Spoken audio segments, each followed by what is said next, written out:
Hi, and welcome to PJ and the Beard. This is our 19 conversation series. This is conversation number 46, an hour of distraction. And it's Pat and I again today. Right.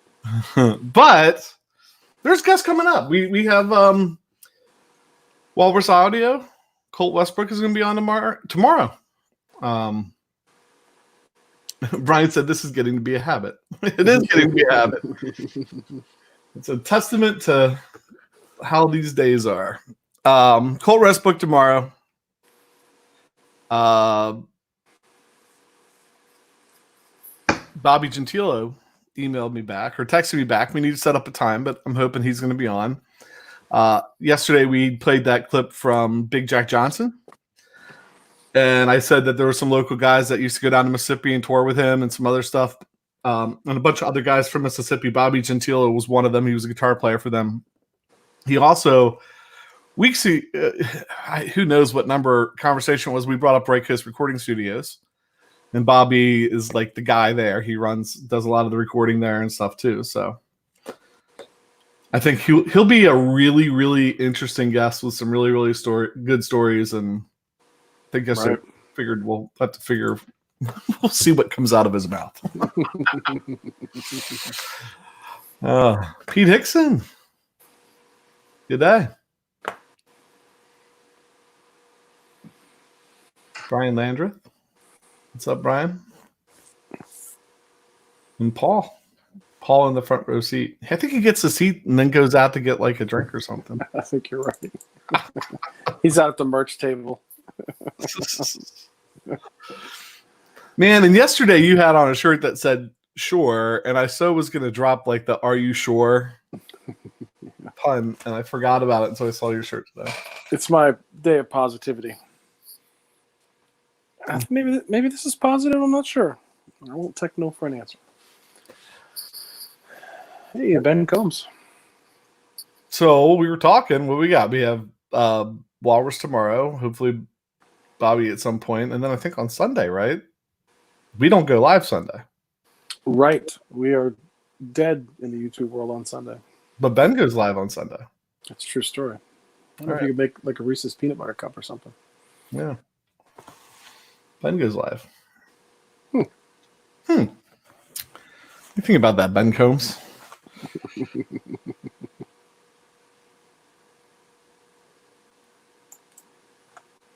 Brian said he didn't get everything done he wanted, but he did redo his pedal board. And Brian, you sent me a picture of that. And if it's all right, we'll show that at some point today. We showed Ben's pedal board yesterday. Yeah. Showed my somewhat deconstructed pedal boards yesterday. Right. Both of us did, right? Our pedal boards went out like real. Right.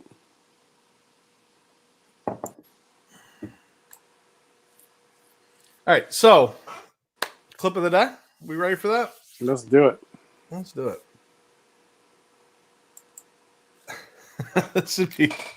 This should be interesting. There's not enough people in here to get the. We should have invited that guy from that one message board that we follow. All right. All right. No introduction.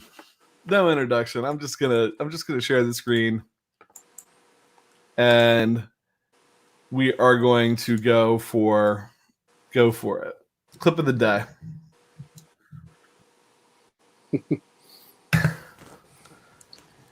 I think you could have gone with just the picture of the hands and the guitar and figured out who it was. Right. You know, and we normally stop after that, but there's like a moment a little bit later in that jam where he brings it way down. And it gets really cool. Was it worth playing just a second of that? You have the power. They're captive audience. I said this is like a prison ministry. So here's, we skipped ahead a little bit in that. Just skipped ahead a little bit, and he brings it down a little bit, and I think it's worth seeing that too, just for a second. Probably not even the place I wanted, but it works. It works. Well, and even we've talked about his facial expressions before. That was a pretty normal one. Yeah, I mean, as far as guitar faces go, he's toned that down a good bit. He really has. Was that Jennifer Aniston's boyfriend? Probably at one time. Yeah. And every model out there and actress out there. Yeah. Pretty much. And some of them, I think, written songs about him. Right. So that's if you haven't checked that, it's funny because I remember where I was. It's one of those moments in life, right? I remember where I was when this happens. I remember where I was when my friend at work told me that they had hired John Mayer to go out on tour with that company. Because I was just like, are you kidding me? Like, what? And he's doing fantastic. He's playing fantastic. He fits in with the band fantastic. Give it up on bass guitar, Otil Burbridge. Like, come on. Like, that guy's a monster. And anyway, I thought it was cool. I think it's cool. If you haven't watched any of it, go watch him. He's killing it. Yeah, like I said, my son's a huge Mayer fan and got to see him play Dead and Company out in San Francisco. And even though it wasn't Mayer's music, he was still pretty taken by the whole experience. Yeah. Anything in the chat? Just David Barber jumped in, and Sean Zimmerman. Cool. Hey, Sean. Hey, Dave.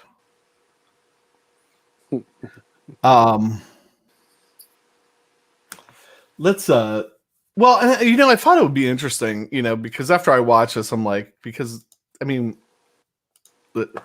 we're geeks, and so like, what is the pedal board look like? Right.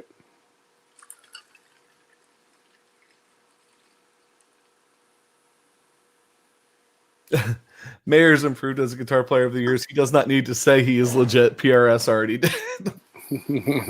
Yeah. Yeah. We talked about it a couple times, how much hate there is from some areas on him, and I don't get it. Paul's built some crazy stuff for him, right? What is that? The Super Eagle he's playing there, I think is what it was called. No, this isn't. This is like I don't know if anybody. Let's see if we can grab a good picture of it. So it was a 3 pickup. It is like a 594 because it has the switch up here. 3 pickups. It only looks like it has 3 knobs and a little mini toggle. So I'm guessing the mini toggle he's splitting the pickups, and then I don't know if he has 2 volumes and a tone or what he has, but not that it's not a hollow body. It's not the Super Eagle thing he had where he had like all the Jerry stuff built into it. Right. So he has and he plays a couple like other PRSs with them a good bit, like a 594 with one with maybe just 2 pickups, and I've seen a host of PRS guitars. I don't know that I've ever seen any clips of him playing the Silver Sky, like the Strat one with the Dead and Company. Right. Typically using something humbuckers in it. This pedal board was out there online in like a 2019 version, they said. Although I'm not really 100% sure if that's correct. There's some staples, I think. I'm not like a John Mayer geek. I don't have any of his like solo stuff. I know him basically from Dead and Co. But I do know that Tube Screamer and the Klon tend to be really kind of staples on his setup. And I know the Qtron tends to be a staple. But other than that, when I was looking for pedal boards, what I ran across was this picture. Well, I ran across this picture at one point, and like, good for him because he's trying to get a board the size of the one Paul was talking about. At least the number of switches. And then I also ran across this, and that's a Bradshaw a system, which is cool. I mean, we had Bradshaw on the show like last week, right? We could have talked to him about that. But yeah, it's a Bradshaw build that he has going on there.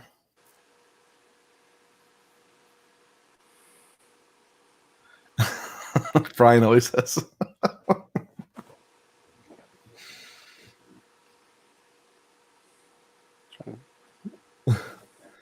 Wish you liked tall frets and a 10-inch radius to the Silver Sky.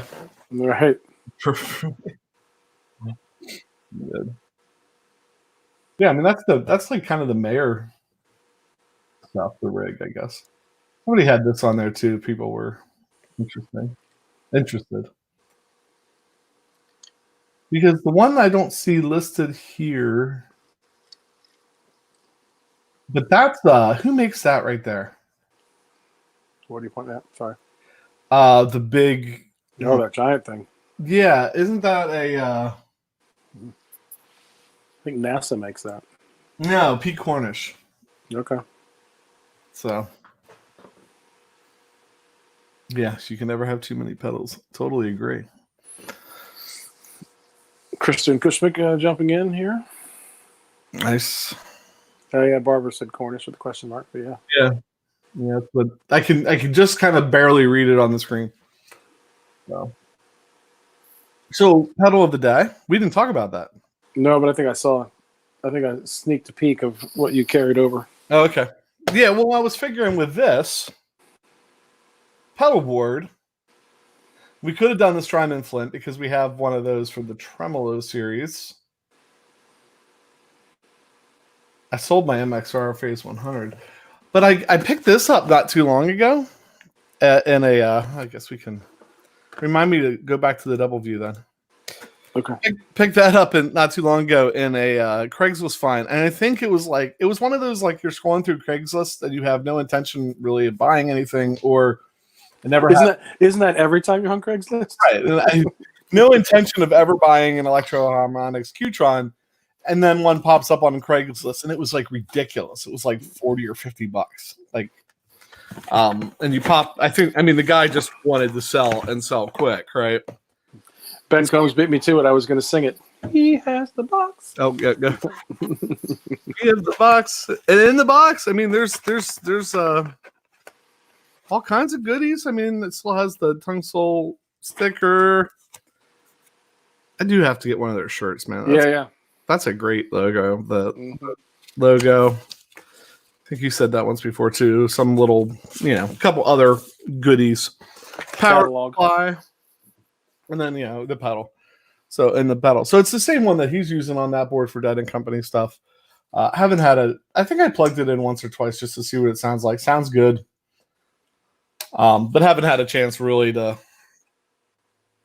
It has expression. What are the jacks on the side? Expression pedal and something else, or you have an input and output, effects return, and effects send. And I'm not positive. Well, it doesn't look like on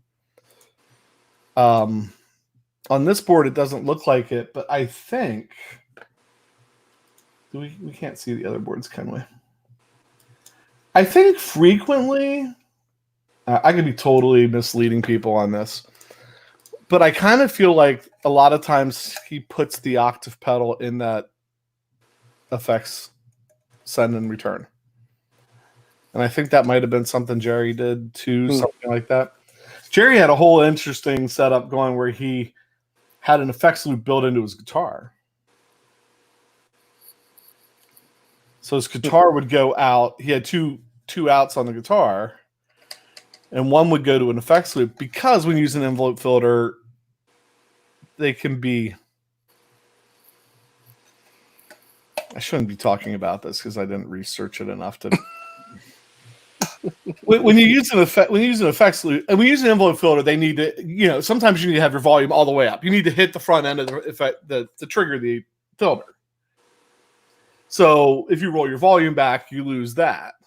But I think what, and somebody could correct me if I'm wrong and they know, but I think what Jerry did had an effects loop kind of volume knob in his guitar. So it would go out and run through certain effects on his, whatever they used. They had they were really into that stuff. And so it would hit this with full volume, even though he could roll the volume back on his guitar. I think but there was also some kind of preamp built into the guitar. The guitar has, look at the guitar sometimes. There's so many switches and knobs on there. It was a Jerry thing. You can only have 4 fingers to play with it. That's right. He needed to compensate with extra mini toggles. Unrelated to what we're talking about, Tim said ask Ben about his new mic unit, which Tim says it sounds super great for feed for phones, and then Brian Landreth concurred with that. So what you got going? Who was that? Near the bottom. No, what's he? Oh, I thought you said what you got. Yeah. I kind of feel like I saw that.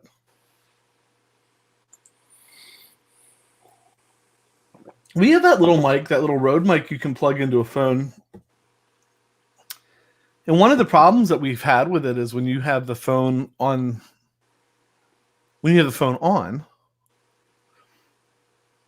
it would pick up interference from lights and stuff and put that clicking noise over top of any of the audio we got. And I was thinking about that the other day. If you would turn off, like when you come on here, you turn off so you can't get phone calls and stuff. Mm-hmm. I wonder if that would solve that problem. Yeah, like put on Do Not Disturb. Maybe. Yeah, same as the mini Rode mic. So do you have to turn...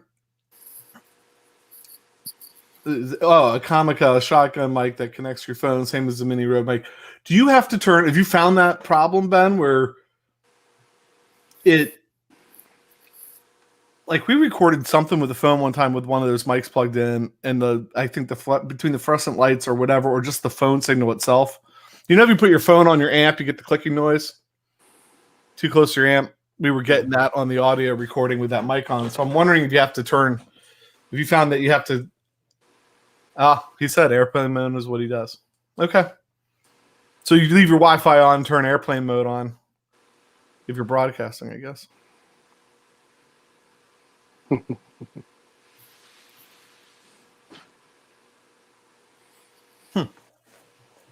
Weird. All right. So what else we got, Pat? I think we're kind of out of guitars, aren't we? I am. We're a little slow on the draw today. There was things out. Yeah. Hey, I had this black PRS. Oh wait, that was yesterday. Well, I mean, there's still a few around that haven't gone. Goldie's never been on, but I didn't get her and put her where we could access her. If you want a guitar, I could grab Goldie. Well, we won't show one tomorrow because we don't show when we have a guest, right? It's up to you. It's Mrs. Beard's second favorite guitar. Second least favorite guitar. I can grab that, I guess.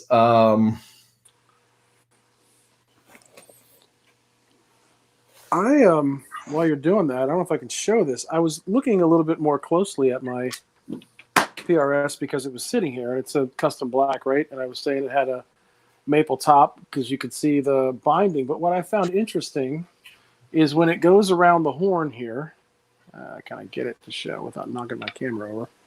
Nope. How do I go upside down? Upside down backwards. I feel like it's maybe painted in there as well because look how wide it gets in the curve of the horn. You see what I'm talking about? I found that very interesting, and I also found that like in this horn it kind of changes colors. So I didn't know, it was weird. I never really noticed how the binding got wider in that horn, but I just thought that was interesting. I'm like, is that a combination? That looks like paint, but definitely looks like the binding of the grain in the maple there. But did I stall enough? Yeah, keep talking. I'll keep talking. Okay, well, it was really weird. I'm like, that looks like it might be painted. Because I was saying all along that the maple cap might have been painted on the top because they were moving factories, and I'm sure that they wanted to probably finish up anything they could so they wouldn't have to move it. But I don't know. We can myth bust my own guitar at some point, but. So Sean says, I think it just the thick the top is before it was carved, not really binding, just the top scraped. Yeah, I guess maybe more accurately what I should have said, when it pokes through on the side, you can see the grain because I know they're maple caps, but it just feels like there's no grain in this part here either. But I don't know. It was just something I happened to notice because I don't really sit this close to my guitars very often, and kept looking down at it. But so there you have it. Brian said whenever we're done doing what we're doing, we can show his pedal board. Yes. Well, so I thought, not that anybody in the world would ever care, but you and I seem to take some sort of sick pleasure in like the minutia. I thought somewhere in my desk here was that I remember seeing the hang tag that was on this guitar. And so I'm like just rooting through, because whoever uses anything in their desk, they just throw stuff in there, right? I was kind of rooting through that, looking to see if I could find it. I actually found the hang tag, but I didn't find the price tag. That was what I wanted. I wanted the price tag. 400. Oh, I forgot we were going to do stickers as their guitar of the day. I did find this. There you go. Is that the hang tag for one of your McCartys? That's the McCarty. Assembled by LJ. Wide fat neck, McCarty 320 2000. So it was born a year and 6 days before my son. So I did find that, but I didn't find what I was looking for. I did find the hang tag, though. I found this. So this is from Goldie. Who cares, right? It actually says model G1618, but there's absolutely zero other information on it. But I really, really wanted to find the hang tag, because I saw this guitar. You guys have to forgive me. I'm a teacher and we love stories. It was marked down to like $100 or something. It was in the store forever. It hung in the store forever. And it was one of those ones you never would have noticed until somebody marked it down to like $100. And I thought, at $100, open G guitar, when we were playing in the blues band. And right before this, I saw Jimmy D, who's a local guy, playing, and he had this sparkled, like red sparkle guitar, and I was like, boy, that's hideous. And then he got up stage and played, and I was like, wow, that looks really cool. And so then I found this for $100. This is it. This is Goldie. It's a Gretsch Synchromatic,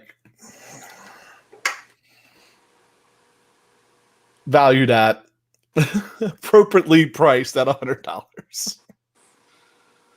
Look, the jack's falling off. I won't screw that in a little bit while we're here. But look how awesome that looks. Come on. I like it. Look at that. I'm just laughing at David Barber because sometimes I get his sarcasm through, and sometimes I'm not sure it's totally worth $100. You don't know if he's being sarcastic or right. Look at the sparkle in that bad boy. He said used or new. It was new, right? Yeah, brand new. Barber's saying it was not sarcasm. They sell for $500 used on Reverb. Made in Korea? Your wife's not watching, right? Yeah. I don't know if this one does or not. He could be right about that. It can't be that high end. At some point in time, I'm changing the strings and the nut fell off. I had to glue the nut back on. There was a problem with one of these being really loose. There were some other problems. I've had to fix things. They have a really interesting strap button. I don't know if we can see that anyway. Does it screw off?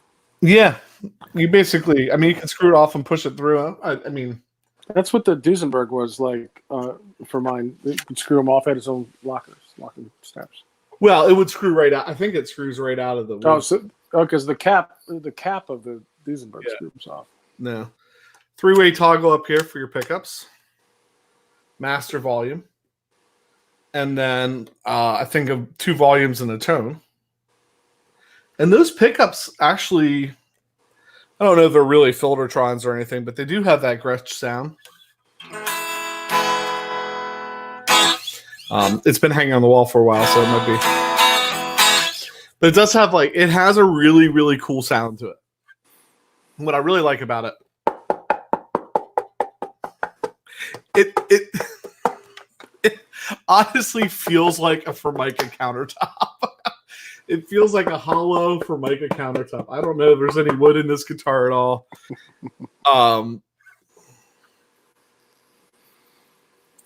I love it. So it's a good thing your wife doesn't watch, because the times that we've talked about the two guitars she likes the least, you've had several offers on the board, the message board, to buy it. Ben will let you send it to Canada, and Brian Lander will let you send it to Arkansas. Ben said not Filtertrons, and said that they're Air chambered. Yeah, I mean, definitely it does feel like they're not. Yeah, I don't know. They don't sound like a regular humbucker. And I don't know if that's just because of the guitar or whatever, but it doesn't sound like a regular humbucker. This guitar has a very unique sound to it. It really does. And it's a cool sound. And every time I play it live, I really enjoy it. It has heavy strings on it. I'm thinking it has 11s on it. I think at one point when it was being used for like open G, it had 12s on it. I think it has 11s on it now. Brian Landers said it would match his bass boat.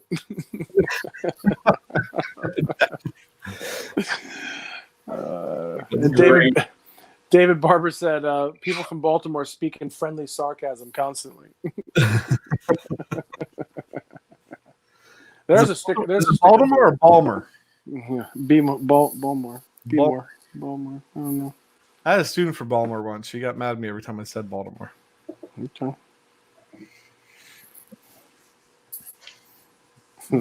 Balmer, Mr. Suter. Balmer. Is it light? Yeah, it's super light. So yeah, you can send it. You can look at the shipping. You can either send it to Canada, or to another spot in PA, or to Arkansas.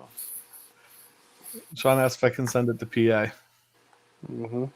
I can do that in a heartbeat. And send it to done. It's in PA. So.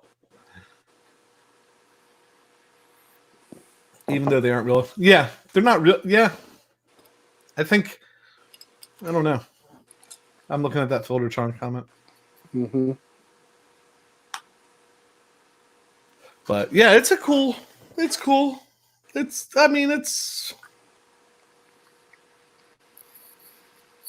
know, I like it. I wouldn't get rid of it. It's one of those goofy guitars that you just like. Cheap guitars and I like expensive guitars. It doesn't really matter. I wouldn't get rid of that one. Right. That gold too. I mean, how can you not look sexy? That's currently that is your gold top. So that's better than. I mean, see, I don't think you. Again, I don't know the whole inside joke between Brian Landreth and Ben Combs, but I don't think you could send that to Ben, because that and the jeans, it would go to Ben's head and it'd be over. If I could get a flying V in that color, I think I'd be happy.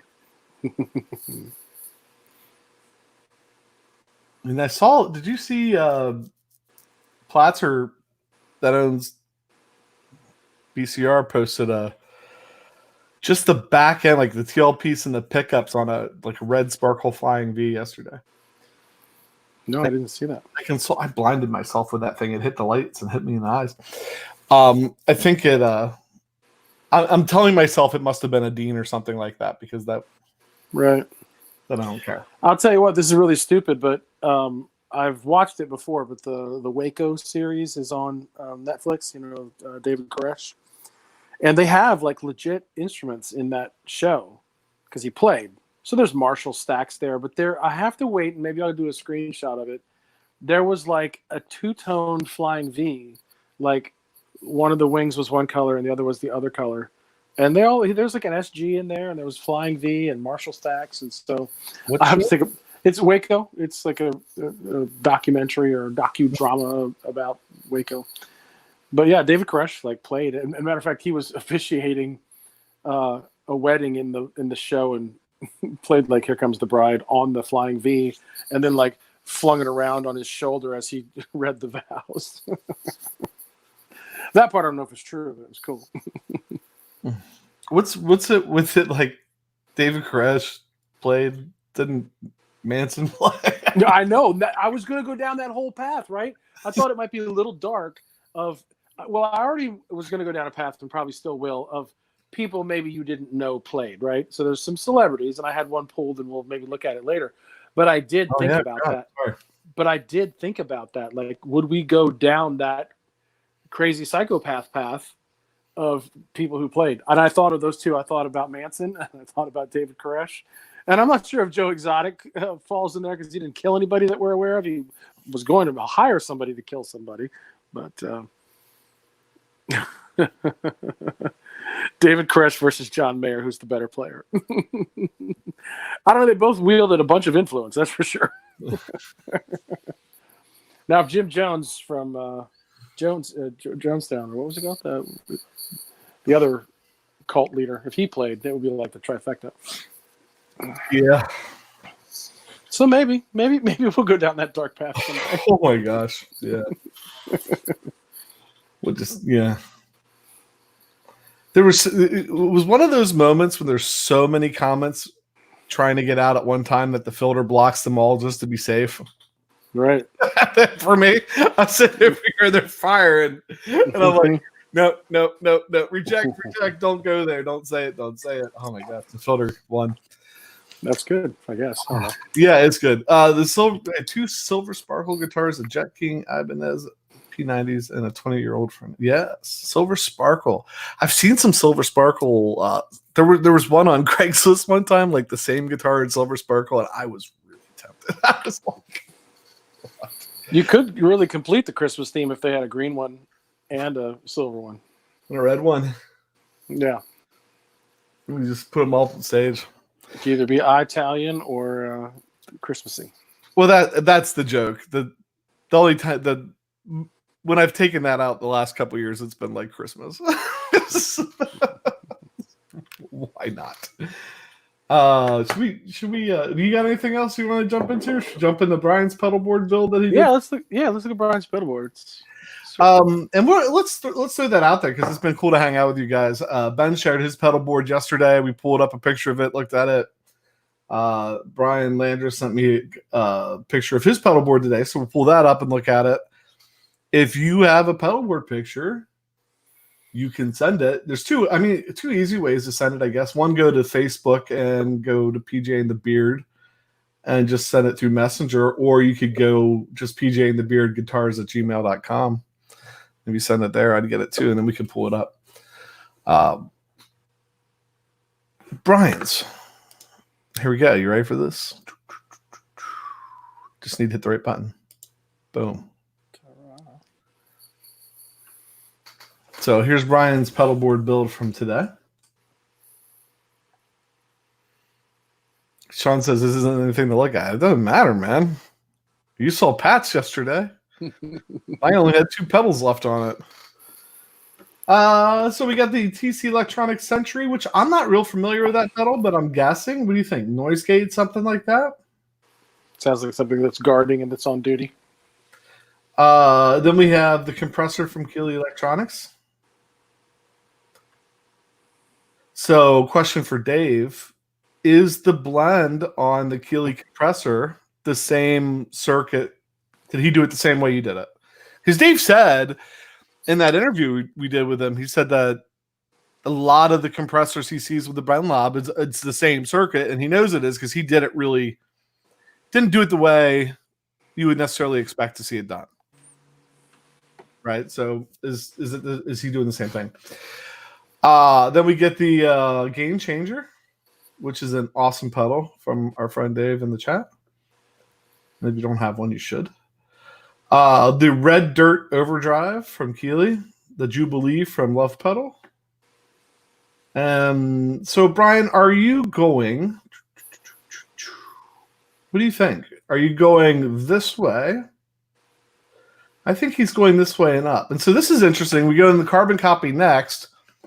Analog Chorus vintage tremolo reverb junction box.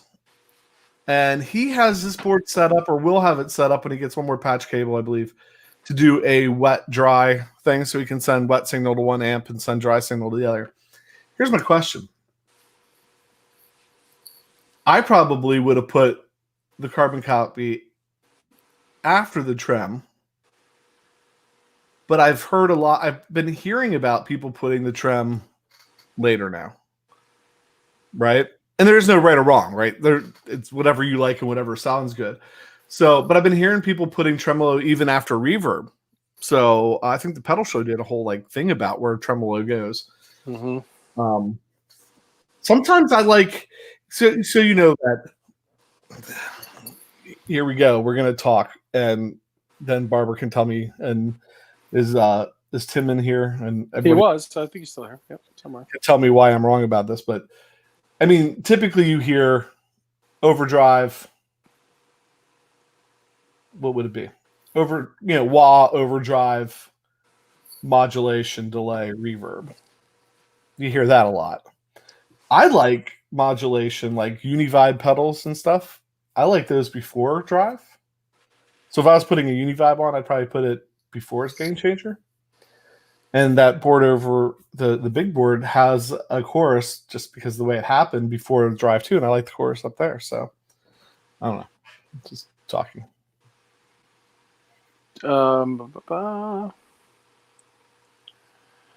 David Barber was answering your question about the knob, the blend. I don't know what blend, dry amp, and mixed amp he chose, but all blend compressors are their tone compressor work alikes. They're work-alikes. I like that. Work-alikes. Yeah. I'm just giving you credit. Every time we see it, I'm giving you credit. I'm not busting your, No. It may seem like the twisting of the knife, but it really is. We're not. We want to make sure people know. So we're giving you credit for that blend knob, even if your name's not under it. And I think was it him that was talking about getting it, like the whole patent it and didn't know that you could patent was that him? I'm guessing it was him, because the only other person it would have been would be Drew Swindle, but he was kind of late in that game, right? I mean, right. Somebody was talking about not knowing that you could patent a circuit. Like the circuits were just everywhere. You could look them up, but you wouldn't patent the circuit. You could patent the idea. And I kind of feel like that was. I was trying to think about that earlier, if that was Dave or not, because I'm throwing him credit every time we see that. So Brian Landreth was talking about the signal path there. The drive pedals split at the big shot to 1 amp, then it goes to the carbon copy to reverb to the 2nd amp. Okay. Yeah, that's cool. So that makes sense why the big shot's there. So then what is we're gonna make Brian type. So then what's your splitter up top doing? Because if you're going out of the big shot to your dry amp that just has a drive on it, and then I take it you're sending that. All right, hold on.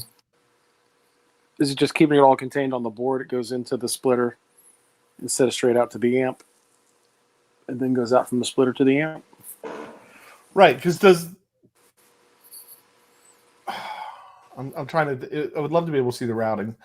Because does it have your wet signal? Is it just reverb and delay and tremolo, or does the wet signal also have the drive in it?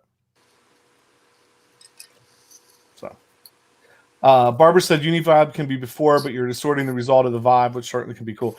Yeah, there's a if you want a rabbit hole, there's a whole rabbit hole on where the Univibe should go on that pedal show too. I mean, these guys take an hour and a half to break it down, and I've always kind of liked it before the drive.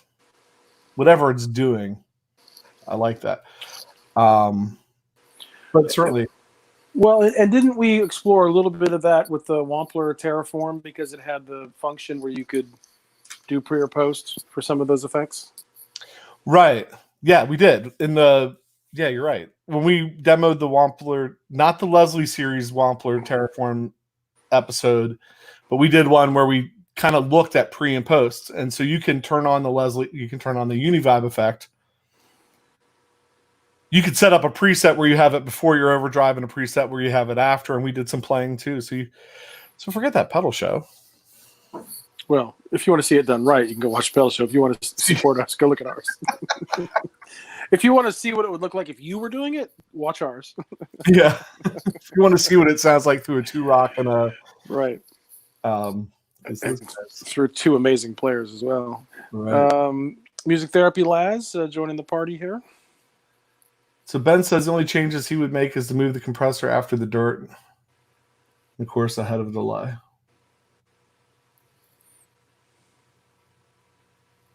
Pat, where do you put your tremolo? Where do you put yours? I don't run it in the loop. I run. I'm looking at my board now. It is after the drives, actually. After the drives, but before delay and. Well, the 2 delays I run go into the effects loop. Okay, so basically last in your chain then. Yeah. Okay. But the tremodillo is after the drives. So, did we figure out what the Century does? I don't know if he answered you. Okay, he just answered you. Well, no, the Century was a noise gate. No, but he said the patch bay at the top left is the in to the tuner, then to the Century. Drive pedals are in the Century loop, out of the Century to big shots to amp 1, then from the big shots to carbon copy to chorus, trem, reverb to amp 2. Both get the drive signal. Both the drives. Okay. So the Century has a loop on it. I'm confused. I don't know what the.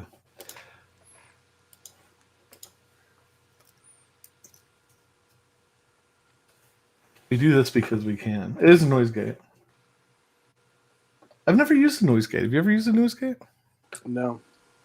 Apparently I like noise.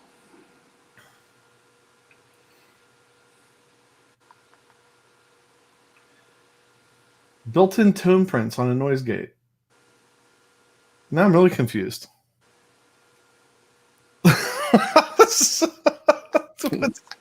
What kind of tone print do you have?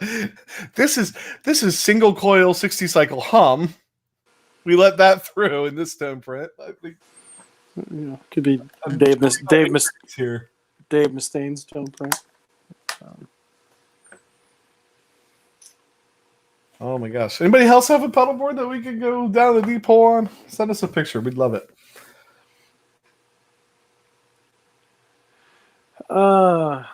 Where's the comment? Sorry, I'm trying not to have my comment reading face on because my sarcastic friend from Baltimore will friendly make fun of me. Music Therapy Last says almost bought that radial ABY but opted for the electroharmonic switchblade.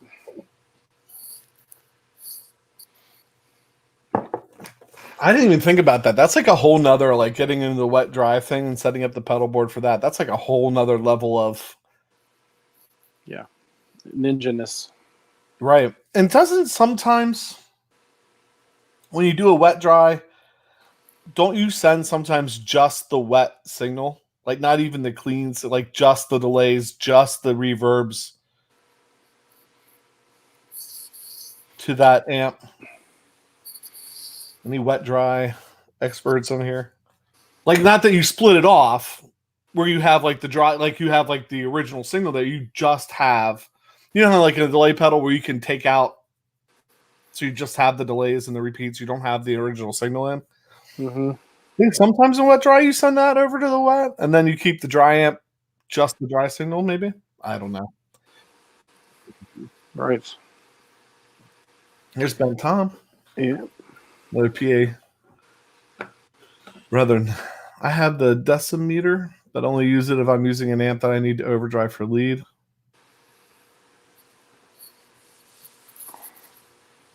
You have to kill dry on all the wet pedals.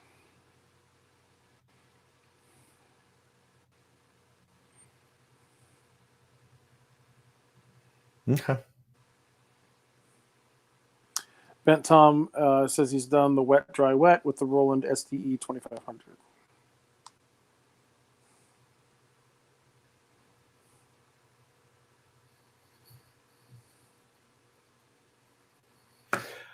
Pete Hickson said several boards, but mostly cheap stuff. As long as it's good, I don't care. Then you get along with us, Pete, because well, whenever that go ahead. Whenever that topic comes up, I go to the Behringer TO 800 versus my original 80s Ibanez 808.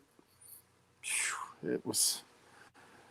I wanted the 808 to sound 10 times as good, but it really was a coin toss at times for sure. So we did an episode on that. So it is kind of what sounds good, what inspires you, right? Like an inexpensive pedal can inspire you. I guess mine would be that dimensions from TC Electronics. Yeah. Like I put that on the board. I mean, we have some other really nice chorus pedals sitting around, and I still keep that on there because, first of all, it's like 2 buttons you push in. There's no knobs. It sounds great. It sounds great every time you turn it on. I would love to try the Boss Dimension C, the Waza one that they just put out. But that one's like, I think we paid like $30-some for that pedal, and it sounds wonderful. Right. Price does not mean good or bad.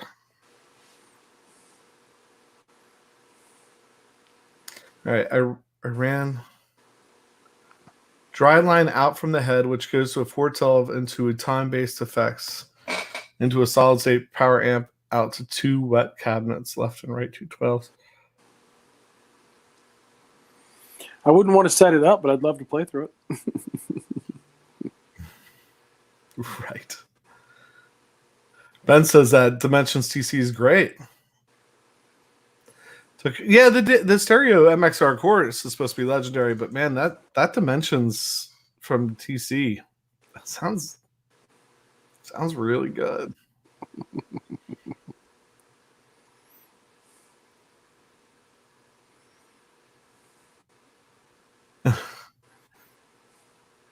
Laughing at music therapy using his HX sound as a $600 desktop volume control. Mm-hmm. My word. Anybody send us a pedal board? You don't see any pedal boards? I'm checking my I'm tracking my shipment every 5 minutes, Tim. It's like trying to watch a watch pot never boils. Right. The post office is running on Canada time, so prefer analog chorus. That pedal we got from Drew, that chorus pedal we got from him is the Golf, yeah. Yeah, that is super sweet. If you like chorus, if you like analog chorus but would like some function control, that pedal is really, really nice. I mean, you can have set up 2 different presets, and Drew Swindler is on to something. He, with taking kind of a vintage design, your typical vintage design of something, and then adding his talent, his programming. Mm-hmm. And he's really on to something with some of the stuff he's been programming to go along with these kind of analog circuits that he's doing. If you look at his Red Mountain Tremolo or the Golf Chorus, I mean, those 2 are really good examples of what can be done with a pedal, with an analog circuit, if you know a little or know a lot about, programming. So he's been doing. I keep feeling like there's going to be somebody is going to want to collaborate with him. You know what I mean? Like somebody's going to go to, like maybe a bigger builder is going to go to him and be like, how can we do this in my pedal? Right. I feel like that's going to happen for him at some point. Even if we have to keep recommending it ourselves. So a question, Hobo Roadie said he has a couple Behringer pedals on his list when the budget allows after upgrading speakers first. So which of the Behringer series pedals are you interested in? Just curious.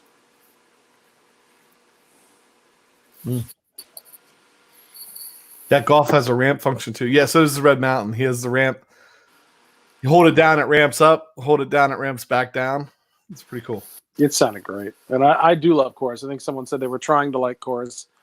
I do like chorus. I don't use it as much anymore because I've kind of leaned a little bit more towards tremolo, and even the way I set my I love tape echoes, so I get a little chorusy stuff out of that. But I have one of these originals as well. This is a really cool pedal that happened to be sitting right there.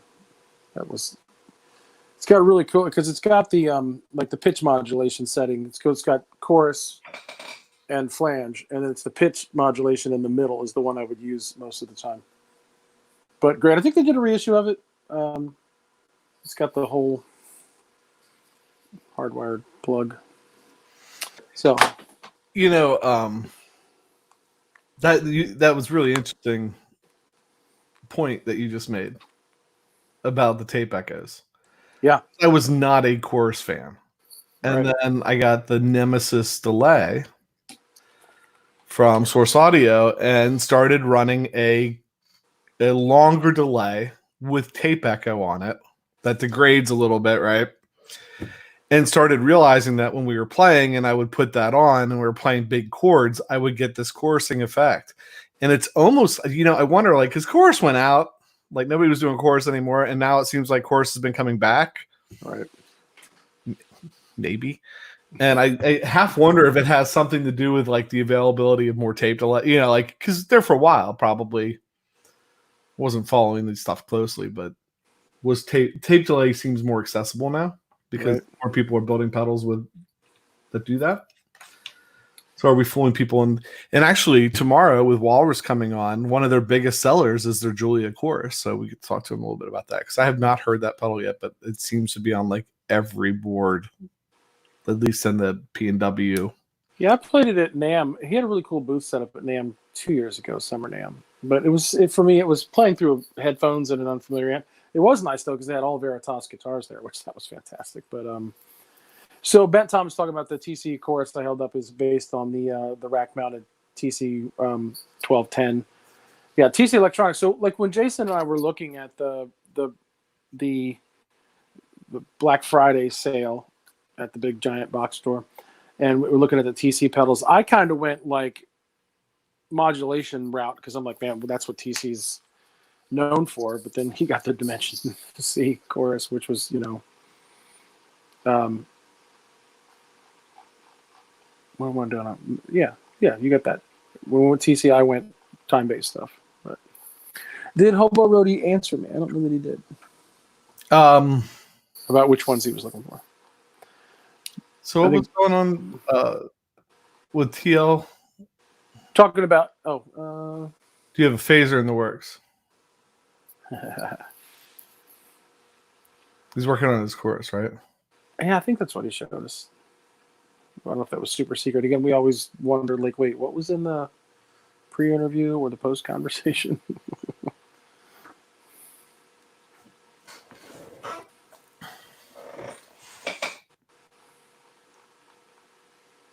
I have a huge tone crust on Walrus Audio. Yes. Well, come tomorrow, man. Bring some questions. We'll get them talking. I've watched a little bit with Colt. A couple of videos that have him on. I think he'll be an interesting guest. He looks much more intimidating in his profile pic that we use for the JPEG than he I think is in person. Yeah, like I said, my only experience with him, other than maybe saying hi to him before I knew who he actually was at NAMM, was watching Josh Scott doing his rock and roll trivia and had him on as the guest, and he was out in his backyard, like cooking ribs on a grill or something. Reason the tremolos after the delay is the trem is stereo and can go stereo out to the stereo reverb. Gotcha. That makes sense. Yeah. Yeah. So, yeah, I mean, everything I've had from Walrus, their power supply, the Monument tremolo, we've got to play with a little bit. I probably, Pat, should bring those over and drop them off tomorrow and let you, or at least bring one of them over. Probably the tremolo or something, right? Have my house going all day. It's fine with me. Yeah. I should probably drop that off just so you can Then maybe we can both do a pedal today tomorrow. What do you have? Right. All right. So Hobo Roadie says he was going to get their tremolo, their chorus and tremolo, and the Dimensions pedal. Is that from Barrier or TC? Yeah, because I thought he said Behringer, but I know. I would think I was blending brands there for a minute myself. I apologize. Yeah, that's high praise from David Barber, a guy who doesn't really want to make modulation pedals, saying the Walrus chorus sounds really good, and he's not a chorus guy. Yeah. Tom, thanks for checking into the meeting. Tom said, hi, my name is Tom, and I'm a pedal addict. And we all say, hi, Tom. If Jason panned to his left, you'd see that we're all in the right meeting.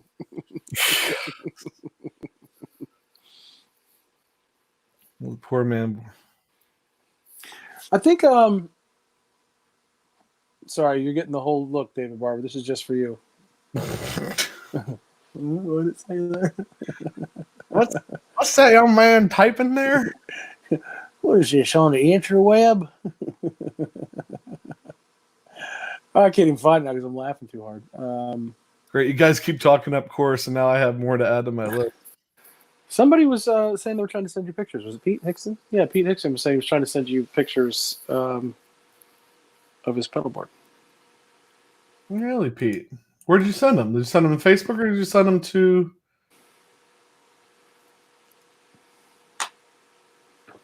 Who was it that told us they didn't have a smartphone? Was it Pete? No.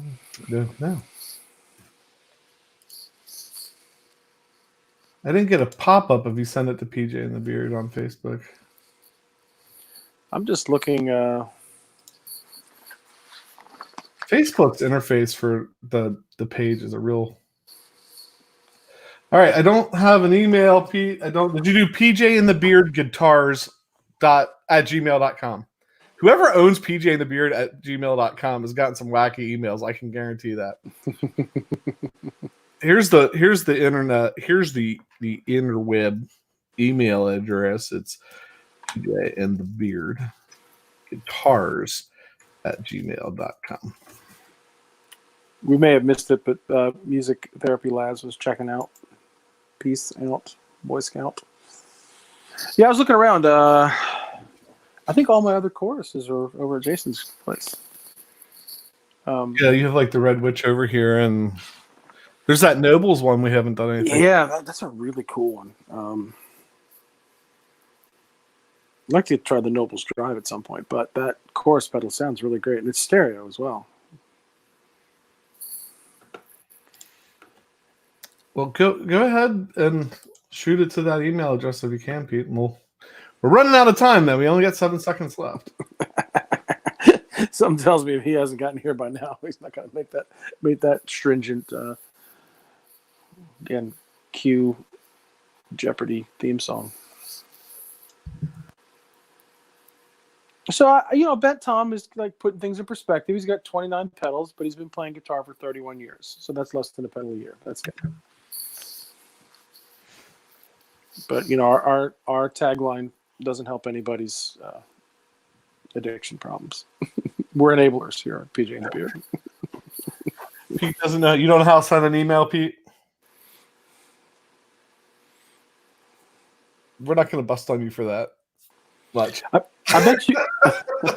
I bet you could sell that Keeley compressor on Reverb, and because of David's competitive pricing, turn it into a brand new tone press.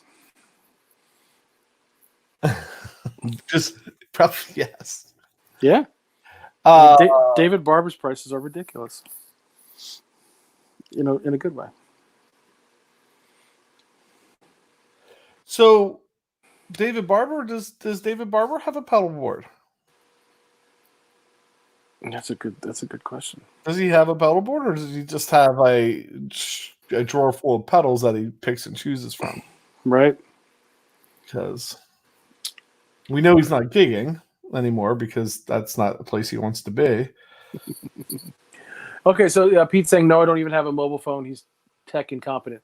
All right, so go out there to the bush, grab your Australian equivalent of a pigeon, draw a little sketch, tie it to its ankle, and send it our way. Tape it to a kangaroo's leg. There you go. Have it hop over here. And have it put some shrimp in the pouch and send it on over. So I'm laughing at the comments here. Paul Ewing, I'm at 73 and I've long gone past 73 pedals. And I have long gone past. And then Ben Combs says he's close to 70 again. So it sounds like you tried to behave yourself and then it got the best of you again. Dave Barber has a pedal board with no pedals on it. It's so sad. Because I mean that would be interesting to me, you know. Yeah, and who else right. is out there? Tim's out there too. Like, what's on Tim's pedal board? Right. You know, like these guys that can build. It's interesting to see. Because I know Dan Mowry popped in yesterday for a little bit, and he was building pedals for a while, and he had replaced a lot of the pedals that he had on his board with ones that he built, but then he still had other people's. Right. As far as number of pedals go, I would have no idea how many pedals we have sitting around. Yeah, I couldn't tell you. I try to keep a log of that, and it just gets away from me. From the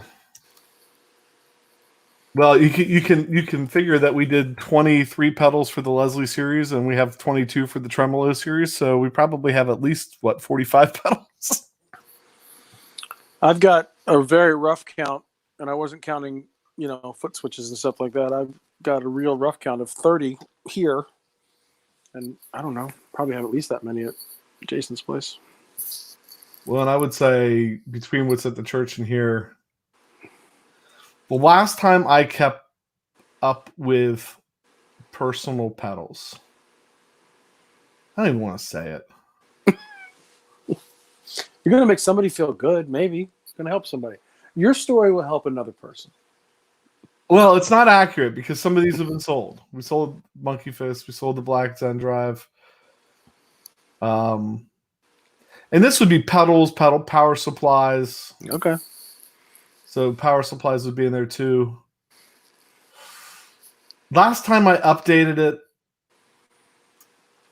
and this would not include the Strymon. It would include the Strymon Lex, but wouldn't include any other Leslie pedals or any of the Tremolo pedals except for maybe the Red Mountain.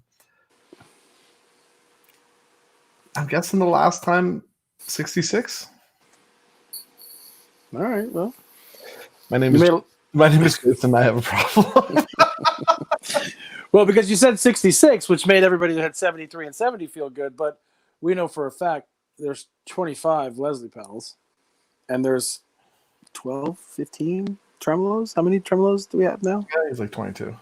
Yeah. So, but since those are for the show, they don't count. Yeah, they don't really count. All the lovely pedals. Although we have another problem because, like, I don't have a problem turning stuff over and selling it, but then Pat will be like, "Oh, but Fender sent us this one. It's like a pivotal moment. We should put it in a shadow box and frame it." And it's funny. The whole shadow box thing came up, right? Because I'm a little bit of a sentimental guy. Ask my wife; she'll tell you that I could place value on this little webcam. But we talked about the whole shadow box. He said, "Well, Jason, right behind Jason's head is the stairs that go up to his upstairs. The whole downstairs is one big shadow box. Like everything's already in a shadow box. You don't have to take anything out. It's all right there." David Barber said he has 2 drives and a tone press. Tim says he has 1 guitar, 0 pedal boards. Used to, but too busy to play any more than 1 pedal at a time. And that's probably the one you're testing at the moment. But you said it turns into some pretty good jams sometimes, so that's good. yeah. What's that? Pete Exton. Yeah. Pete, I feel your pain, man. Jason sends me stuff. It's in the Google Drive. It's in the what? It's where? How do I get to it? What's the password? He goes, I put it out on the Google Drive so you could find it without having to bug me. What's a Google Drive? Does it have a password? Pretty painfully accurate, actually. I think the moral of this is that there's going to be a lot of Leslie tremolo pedals and other pedals on the Reverb store at some point. And that I have a whole stack of ones. Like there's literally a stack of pedals in their boxes that are like need to be put on the Reverb store. Yep. And I got pretty good deals on them. I'm gonna put them out there for what I got them for. Although one of the things that I've been waiting on is it looks like a lot of prices have dropped right now because of stuff that's going on. So I was like, well, maybe I should just hang on to them for a little bit until the prices go back up. But Mike Roadblock is live. Well, I have to laugh. We've managed to stay above board, but he's like, "Hey guys," he meant to say live. "Hey guys, made a love one." I'm like, "Is that what quarantine? Like people talked about? Like 9 months after quarantine, gonna be a big baby boom." I didn't know if that's what he meant. You remember Mike Roadblock, right? Yeah, I do. Right there, it didn't go far, right? Right there he is. That's the guy. Made it happen. So does it still say cranker underneath of your? I'm afraid. I mean, like I think that the crank needs to stay there. The crank.er. But what I love is that it was a green label maker stuff, right? Because it used to be just like black or white. He's got the green. So this is why. You see that? When you put that side on, you can't really see it, and I picked most of it out already. All the dog hair. Like I could use this to clean the carpet. You could brush the dog with it. Brush, yeah, it's like a dog brush. It's not a pedal anymore. That's why I disagree with everybody on which side goes on the back. You don't have if you put that side on the back, you don't have a golden retriever. That's what it comes on. That's right. That's right.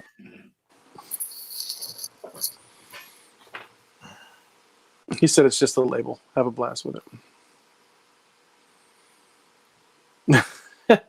Brian Lambert said, one time, please let us have a show that lasts until we run out of stuff to talk about. 3-4 hours. Oh my God. That's why we did this to intentionally to bump up against dinner time.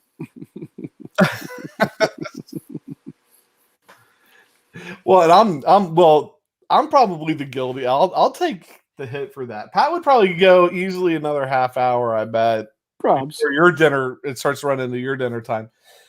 Mrs. Beard, the wife has been pretty good about it. Got to get her down here sometime to ask her. Once we go through all the guitars, then we'll start bringing her down to like guitar quiz of the day or something. We could have a live auction for that teal colored Strat. She could be the auctioneer. We'd drive that price way up. Ben's birthday hangs are epic. I seem to remember that Ben does like long. Ben, are your birthday hangs sort of like a Howard Stern birthday bash? Like just like 10 hours and bands show up and celebrities?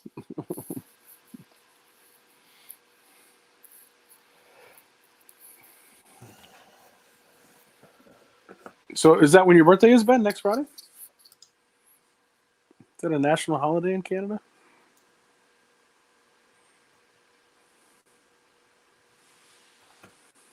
All right, so Pete followed us on Facebook. Got that, Pete. So if you send that picture through there, then we'll get it. Whenever you get a chance. I still want the kangaroo, but that's fine. Ben Combs said last year it was 4 hours on air, then another 4 hours off air. Brian Levis said he drove 500 miles on Ben's last birthday bash, and it was still going.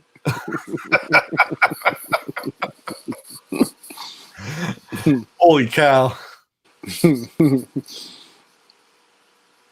Jason, how long is a period at school? Like one of your classes? 43 minutes or so. But your attention span is less than that, right? It's like, what is your... My attention span is about 20 minutes. Right. So, yeah. Right there. We did it, Brian.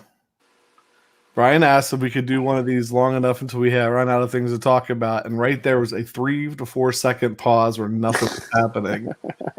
So we had run out of stuff to talk about. So tomorrow, Walrus Audio. Yep. It's a good one. And hopefully Bobby coming up soon. Tell you more about him later.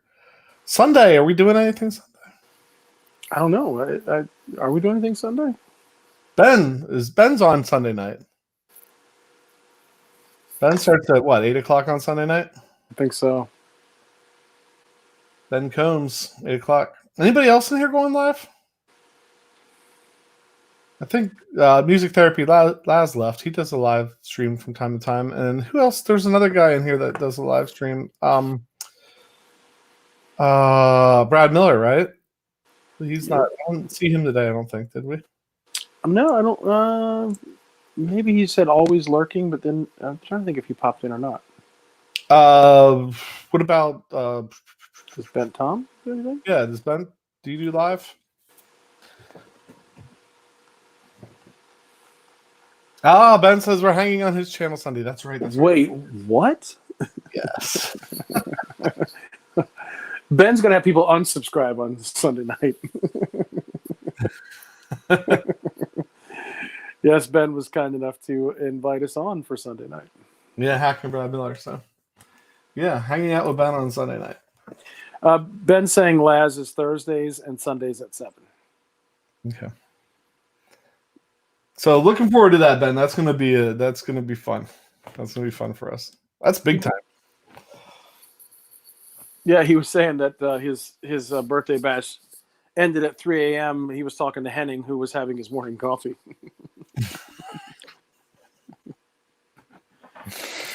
Probably in not much shape to be talking to somebody. especially Henning. It would be like, if you Henning or Greg Koch at 3:30 in the morning, you'd be like, whew, slow it down, please. Just a little bit. And Ben says if we do it right, they'll unsub for sure. All right. So, Pete, no, it wasn't. Was it Pete? Yeah. Pete, I think I got him. So, not tomorrow, but Friday for sure. We'll pull him up. We'll go through him. Probably can't do it tomorrow with Walrus on, but we can do it Friday, unless we would have a surprise guest on Friday. But next time we don't have a guest, Pete Hickson's pedal boards, we're going to get into that. Yeah, because our formula has been when we have guests, we feature an artist that maybe is one in their family, and then if they're pedal builders, they're pedal, and then we kind of move on. So, yeah, I did see a messenger notification, so I'll get in and pull those out, and that'll be cool. Thanks for sending them. That'll be awesome. All right. Anything else? I think that's it. It's all you, man. Oh, that's a lot of pressure. You're really slow on the uptake today. I am. My filter was actually working a little bit too. There was several times that it shut the old mouth down, for sure. That, and every day I realize how much older I'm getting, and I get old man body aches that kind of get to me. But with that, TMI. Before you go. And a copyright strike, right? That man scares me. He's one of those guys that you don't know what's ever going to come out of his mouth. I would be afraid to be in a room on camera with him, I think. Anyway. Oh, he's a funny dude. He is. All right. So with that, to end this support group, I'm PJ on behalf of the Beard, reminding you, no matter what you hear, you never have too much gear. And here's 10 seconds of Canadian feedback for Tim.